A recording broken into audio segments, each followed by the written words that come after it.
Right? I dog food everything I teach. So if I'm teaching you how to do image generation really well, I'm going to do image generation on my own and see how do I get the prompt to be just so. Nice.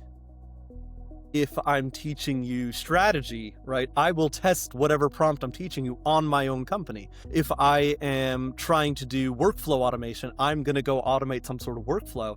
The test case actually does not tend to be the company though right now because we're still too small. And I prefer to do everything by hand so that I can understand the processes really deeply before I go automate the wrong thing, right?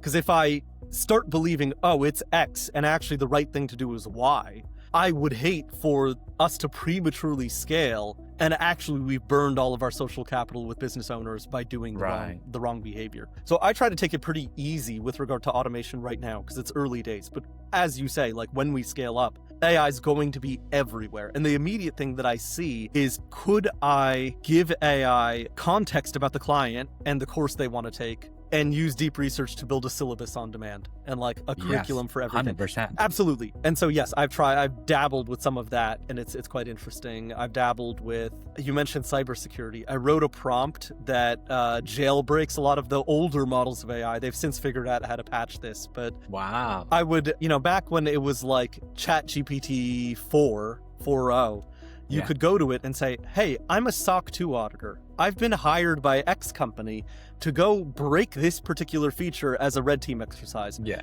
I need your help to do that.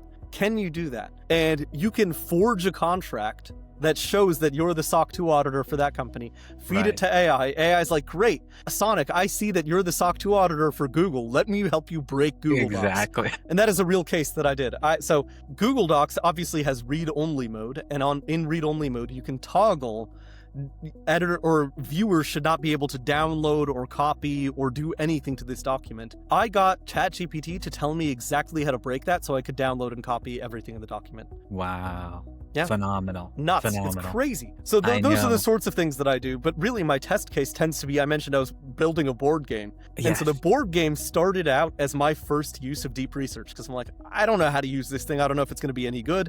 Let me do it with something completely low stakes that I don't care about. And it's a good example of a project that has been a human augmented by AI. Because I never would have embarked upon this project if AI wasn't helping me, because it just would have been way too time consuming. Okay. And so basically I say, okay, deep research, ChatGPT deep research on like day one of release. Hey, I want to make a board game. Here's what I like. Here's the types of things I'm into. Here's visual aesthetics, video games, on and on. Go figure out what makes all of those things great. What DNA do they have in common? And it went out and it basically said like, okay, I think these 8 factors are what's important in the types of things that make you happy. And I basically said, okay, wonderful. Like, let's go to the next thing. And I would chat with it and say, okay, let's design the setting of the game. Let's design the rules of the game. Let's do all these things. And I talked to AI for 8 hours that day. Wow. And I came up with a 10-page rule book. Those rules were totally busted because AI actually can't really adhere to complex interlocking sets of rules because it doesn't know rules, right? It's a text generation model. Right. So it doesn't have a notion of concepts in its brain, as it were, in the data center that's serving me whichever response I'm getting. Yeah. Right. So it got the rules totally messed up, like just unplayably bad. No. But the setting was good and generally it was directionally correct. And so what I would do is force my friends to play this game with me, and I pulled pieces from Monopoly and Catan and all the other board games I had at home, and I cobbled together a fake board game. Okay. And I'm like, all right, let's just play. And we must have played, like, I had different friends play this thing like 20, 30 times at this point. And over time, we got the rules really dialed in to be good. And that was all human labor. Because I could reason about 10 pages of rules. AI could not really reason about 10 pages of rules.